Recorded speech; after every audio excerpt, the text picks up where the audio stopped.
Hello, everyone, and welcome to a brand new episode of Set Lusting Bruce, your podcast all about Bruce Springsteen, his music, and mostly his fans. I am your host, Jesse Jackson. We are getting off the Bruce train tonight, though I'm sure he will come up, and I am having a return guest that's never been on Set Lusting Bruce before.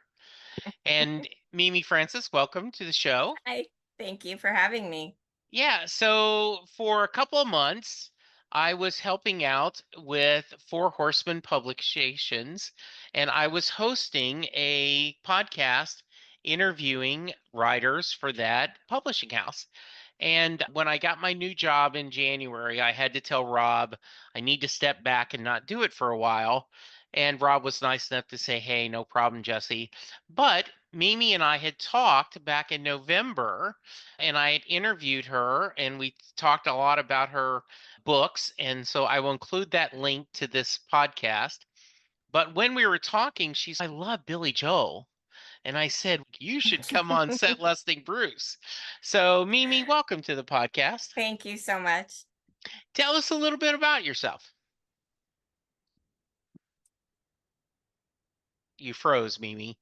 Are you there? Yep, I'm Okay. back. All right. Tell us a little about yourself. Okay, my name's Mimi Francis. I am a wife, mother, and grandmother, and I am an author of 11 books now, 12 soon. The 12th book will be out soon. And that's pretty much it. I'm an author and a grandma and a mom and a wife and all the good stuff. A dog mom. I have 5 crazy dogs. So if you hear barking in the Yes. background, that's what that is. And we love that. We, Huge. I'm a yes. big fan of the show Supernatural. Mm. I actually just started writing a new book series that is based on some fan fiction that I wrote for Supernatural, but I'm using the basis of the story that I had written 10, I think it's 10 years ago now that I wrote that story. I'm using that as a basis for a new paranormal romance series that I'm working on. They had said that the lady who wrote Outlander, Uh-huh. that series, I can't think of her name right, but she said it started out as Doctor Who fan fiction because Frasier from Jamie was the doctor. So that's pretty cool. Tell us, I always like to start at the beginning. Talk about where did you grow up? What kind of music was your family listening to when you were younger? I grew up in Montana and I lived all over Montana. I tend to tell people I'm from Great Falls because that's where I graduated high school, and I lived there for probably longer than I lived anywhere else with all the moving around that my mom did. So I lived mainly in Great Falls, Montana, and I listened to what my mom listened to, which was a lot of 70s music. And then when I got to about 12 or 13, interest in music, as I think a lot of kids do at that age. And of course, it was all 80s stuff. So I was into the hair bands, Michael Jackson. I loved it all. I had very eclectic tastes. I listened to pretty much everything, especially in Montana, because sometimes what people don't realize is the radio stations up there, they play just about everything. So it might not just be a rock station. You're going to get some country music thrown in there. So you get the whole picture of things. So I've always listened to quite a lot of different music. Of course, now that I'm older, I pretty much stick to the stuff that I used to listen to. I don't really listen to a lot of new music as much anymore, but I'll always be an 80s girl. Those are my playlists or my 80s playlists. Love those. And I love Billy Joel. So I understand, and that happens to a lot of us that we don't explore new music.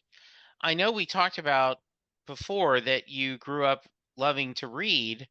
Do you explore new writers now? I do. I do try to open myself up to new writers. And I always tell people it's funny because I'm a romance writer, but I don't read as much romance as people would think that I do. I'm more of a thriller reader. I love thriller books. Riley Sager is one of my new favorites. I absolutely love him. He writes some really great stuff, some really twisty stuff that you don't expect. Some of it you think, oh, this is like totally supernatural. But then as you get going through the story and you get to the end, you realize it was not supernatural Yeah. based. And so I love him. I love Geneva Rose. She's another one of my favorite thriller writers. I love thrillers. I'm a huge Stephen King fan. I've read pretty pretty much everything Stephen King's ever written. I think probably my main when I do read romance is J.R. Ward. She writes the Black Dagger Brotherhood series. She's probably my favorite. She's actually was the inspiration for what my writing. I like the way that she writes. I feel like I write very similar to her. She writes in third person, multiple view. I don't want to say she doesn't follow the rules of writing, but she's unconventional. She just does her thing and gets that story across in a way that I just love. I always felt like if I could start writing myself, then that would be how I would want to write, is the way that J.R. Ward write. And that's what I did when I started writing. I was like, I can do it and I'm going to do it like this because I like to read this and I know other people do too. So I'm going to find my readers if I write it like I want to write it. So she was my inspiration. Cool. I ask you, if, as a fan, did you enjoy Holly? Does I Stephen did. King have I did Holly. Yeah, I did Holly. I like that Holly character. you too? So I liked her character back in the Mercedes Man series. And I Yeah. even liked her when I don't know if you've seen the kind of limited series that they did of the 3 books, but I enjoyed that a lot too. I thought she was very well done. Yeah, I did too. I really liked it, and I'm excited they're going to do another book featuring her. I just think she's a really interesting character, and her supporting cast, right? Yes, The yeah, thing, I it's just been agree. really neat. So that's cool. Yeah.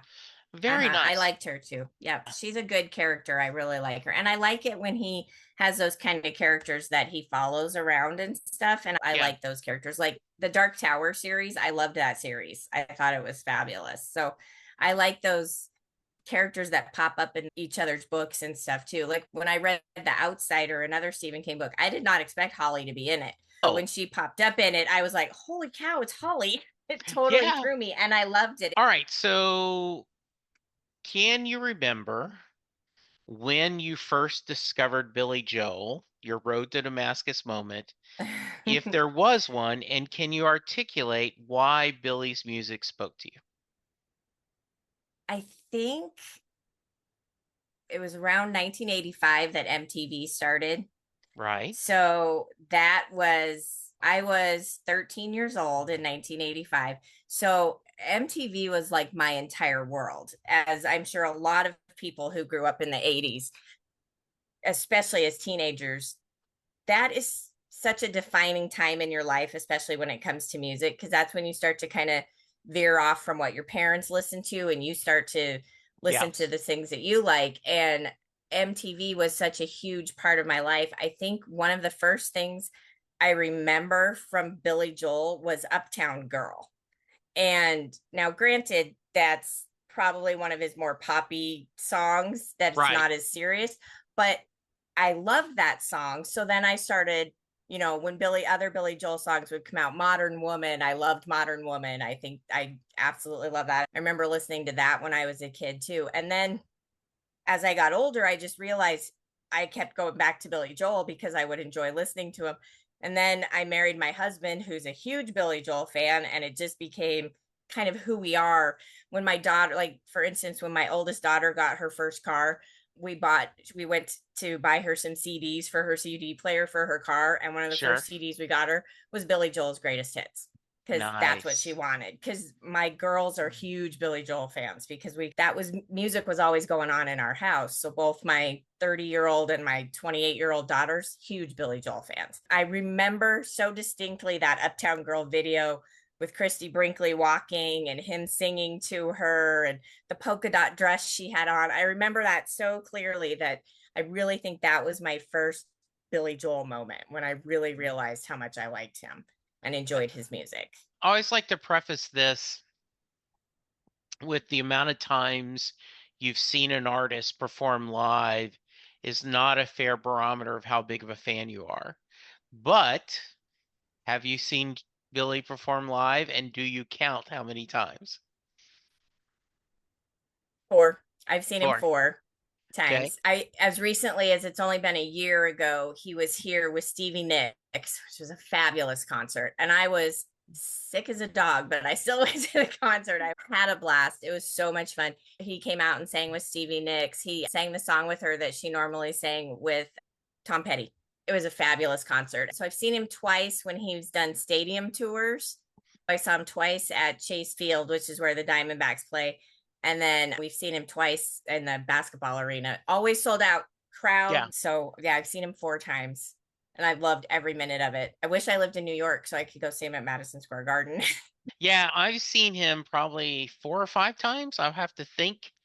And each time we just loved it. One of my Yeah. favorite memories is it was around December and he brought out a songbook and they did a couple of like Christmas songs. Oh, wow. Yeah. And I was thrilled. I just thought it was the coolest thing. Oh, I And would have loved to have heard him sing Hark the Herald. I just thought Yeah. it was something because so often your concerts are scripted. You know what songs are going to be in what order, and I have fun. It's good to see, but it was just nice for him to go, "Hey, it's Christmas. I'm going to give you guys a little special thought." A story for you about something Please. different that he does at he hasn't done it the last 2 concerts because I think maybe this roadie retired, but he had a roadie who was from Phoenix. Okay. So when the first 2 times I saw him in concert, that roadie came out on stage and sang Highway to Hell. How And that was to me so much fun. And that roadie, he didn't have the greatest voice, but oh my God, he had so much fun. He had a blast running back and forth across the stage, and Billy was playing with him and they were singing together. And it was so cool to see that and to know that he took the time to, hey, give that guy a chance to come out because he knew that guy was from Phoenix. So he gave him a chance to come out and sing with him. So it was really cool to see that. I that really, any other stories from concerts or shows that you want to share? we had one concert. It was not quite summer, but I think it was March. I think it was like March or April. So it was starting to get warm in Phoenix as it does. Yeah. And we were at the baseball stadium and they had the roof open. And I could not figure out why Billy was sitting on stage with a fly swatter. And he was literally killing flies as he was singing. And I could not for the life of me figure out why. I found out later there had been a sewage break under the stadium down lower. So it was infested with flies because the whole bottom part of the stadium smelled like a sewer. Oh, and Wow. he still played the entire concert, the whole entire concert. He did not cancel or anything. And for the first time ever, I think I was relieved that I was in the nosebleed seats because Yeah. we didn't realize that was a problem down low because we were up high and we didn't realize it was Yes, a you guys problem. didn't But smell that. nope, but Oh, he still played the whole concert, did the whole entire thing. So I thought oh, that was really cool. that is so Yeah. very cool. Yeah. In your second generation, they've embraced the music. They aren't, oh, that's mom and dad's music. They like it too. Yeah. Oh, they love it. Of those 4 concerts, 3 of them they've gone to with us. My middle daughter's fiance went with us. He'd never been. Had a great time. He had a blast. We had so much fun. And it's just really cool to share that with the younger generation. And my girls all have their favorite songs. My middle daughter's favorite song is The Entertainer, which is not always a lot of people's favorites. So whenever he plays it in concert, she gets so excited because he doesn't play it very often. And then one time, the first time we saw him in concert with my girls, and he was singing Piano Man, and the audience started singing it back to him. My oldest daughter literally teared up. She was just like, this is the coolest thing ever. And she had tears in her eyes. She just thought it was so cool how the audience was singing that song back to him. And they know the words to all of the songs, every single one of them. It just amazes me how much they like Billy Joel. Is there other songs that are special to you and your family? I don't, it's so hard to pick just because we're such big fans. I know my Tiana's favorite song, like I said, is The Entertainer. Ariana loves Vienna. She likes that song. One of my husband's favorites is Captain Jack. His ultimate all-time favorite song is, why am I drawing a blank? It's right there on the tip of my tongue. His ultimate all-time favorite song is, hold on, let me look really quick. We'll clean this up in post. I'm sorry. Normally, I would know it right off the top of my head, but for some reason, I'm drawing a blank. I think what Exactly. is I will. it new? Oh, scenes from an Italian restaurant. That's what it Yeah. is. So, scenes of an Italian restaurant is his favorite song. Have you ever seen Moving Out with the Billy Joel Broadway musical? I have not to. I've seen it. It came to Arizona to Gamage Auditorium. It was amazing. And the guy who sang the songs, absolutely fabulous. But if you ever get a chance, highly recommend it. It's Okay. fabulous. That Yeah. sounds great. Yeah. Yeah. It's fabulous. Have each of you gotten to hear your favorite song live? I think so. Yeah. One concert we went to, he did play the entertainer. I can remember because Tiana texted me probably concert a couple days before the concert, and she's, "Oh my god, mom, I found the set list for Billy Joel's concert and he's playing the entertainer." And she was freaking out because she thought she would never get to hear the entertainer. And then I know he's done Vienna when we've gone too. So yeah, Mhm. we've I think we've all gotten to hear his our favorite songs by him live, which is just it's fabulous to be able to do that. So Is there any song I ask this a lot, our Bruce people. So, is there anything you're chasing? Is there a song that oh, you like, you really wish, like your daughter might have said The Entertainer, right? she would have Is there said the something entertainer. for you? I don't know that I've ever heard him do Uptown Girl at a concert. And Hmm. I think that if I could just hear him do that song and have so much fun with that song, I think I would love that. And I don't think he's ever done that at any of the concerts I've been to that I recall I can't him doing it. remember I did. I do know one time when I saw him, he opened with the guitar and did a Man of Touch, right?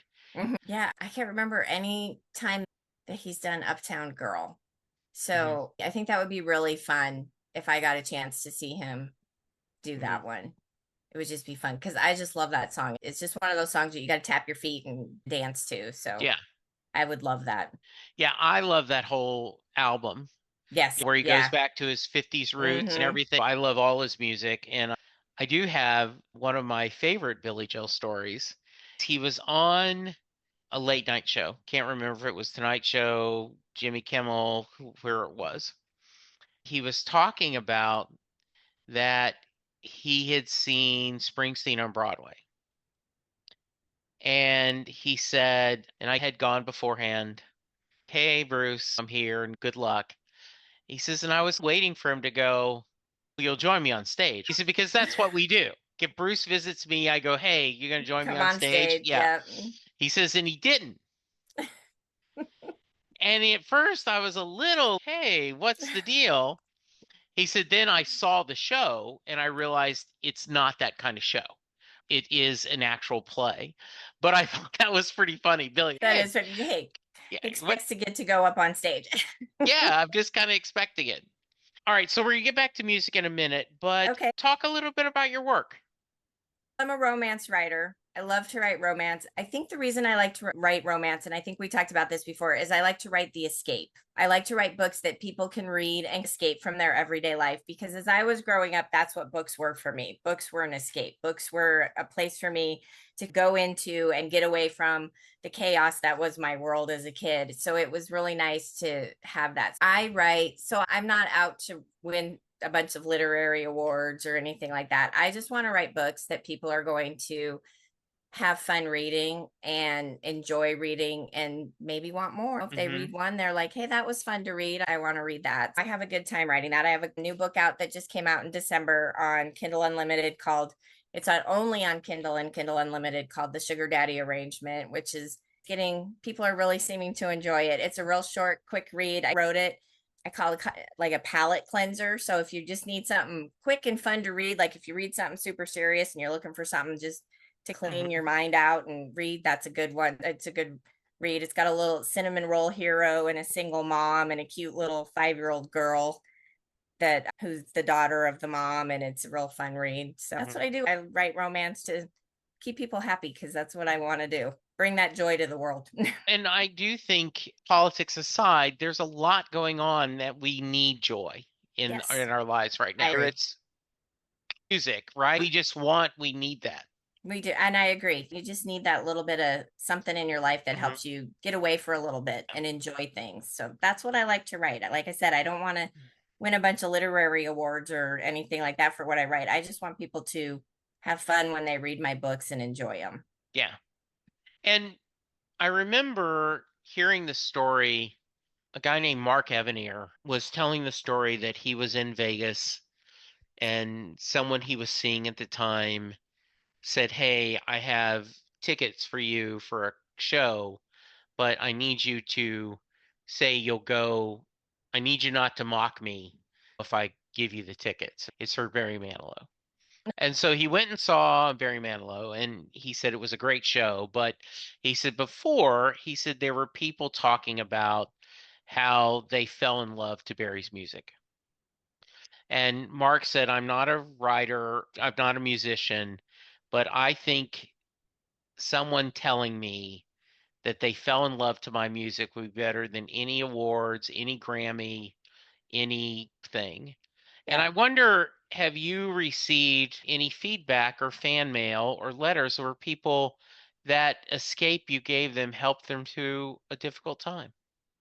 Yeah, I actually have had a couple people that like have privately messaged me or emailed me and Yeah. said, "Hey, I just loved your book. I was going through a really hard time and reading your book just helped me escape or helped me calm my brain down or just gave me something to look forward to." And so I've had a couple people that have done that, and it's always really heartwarming to know that even though that's not what I'm trying to do, that I can set out to help those people that need a little bit of comfort.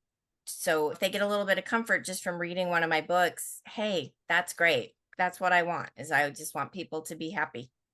So if someone wanted to start, where do you recommend, Mimi? One of the best places to start for with me is I have a small town romance series called Loves of Lakeside, and the Okay. first 3 books are on Kindle and Kindle Unlimited. The first book is called Runaway Home.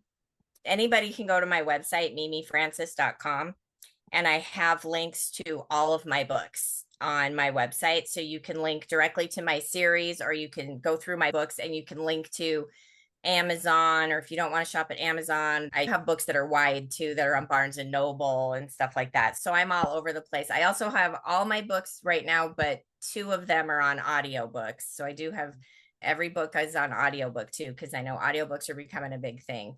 So I have audiobooks for all my stuff. Everything's on ebook. I have a wide variety because I have my small town romance books. And then I also have a mobster book. So that's my mobster romance book right there. I also have a series that's set in Hollywood that's actors and bodyguards kind of getting a second chance at love in Hollywood. So I have quite a wide range, and I'm working on some more series. Always got stuff going on in my brain. So I'm working on more stuff for everybody too. What is the appeal to a series?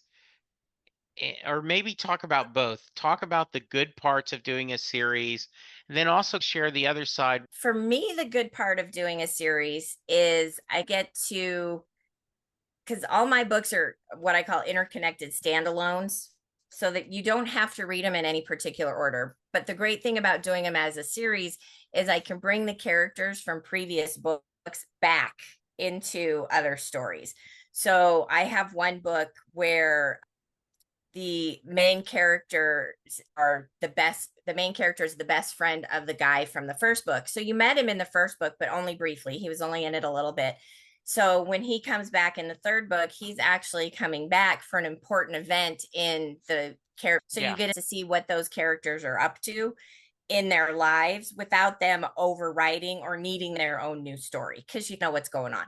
But if you didn't read that previous book, you're not missing out on anything, because I don't write it where you're not going to understand what's going on. sure. So that's what's nice. The nice thing about standalones too is I don't write a lot of standalones, but I do have one in progress. And the nice thing about writing that is I know when I get to the end of it, it's just the end of it. When I get to the end of a lot of my books now, I'm like immediately I'm going, okay, what do I got to do next? Or which one Yeah. of the characters in my book do I need to is going to need their own book? Like I just turned in my second mafia book, and my it was funny because my editor put a little note in there and she said, "Oh, I really hope this character is the next one who gets a book." Funny. And I was like, "Oh, oddly enough, he is the one that's getting the next book." So I'm glad that's who I picked because that's who Yeah. she was. But that I don't have to think about that with a standalone book. I can just say, "Okay, I'm done." Yeah. Whereas with my series, I'm always trying to think ahead because I you drop hints in your books about who's going to get the next story, and you have to think about that as you're writing the book, Sure. and you That can't go makes back and sense. change things once it's published. Yeah, exactly. So Mimi, I know I asked you this before in the last time we talked, but I think it's a good question. What haven't you done that you want to do? What's still on? And now by the way, I saw on your blog you had your 2025 writer goals, which I thought was pretty cool.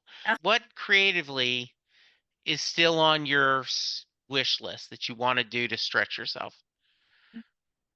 Wow, I write romance, as we all know. And Yeah. I do have a couple books that are like suspenseful, romantic suspense. And like I said, I read thrillers. Yeah. I think that I would love to someday write a thriller.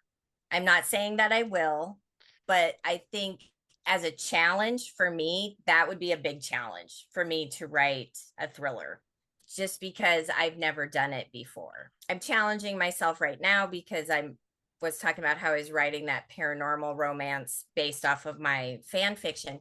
It's requiring me to do a lot of world building, which I've never really had to do before.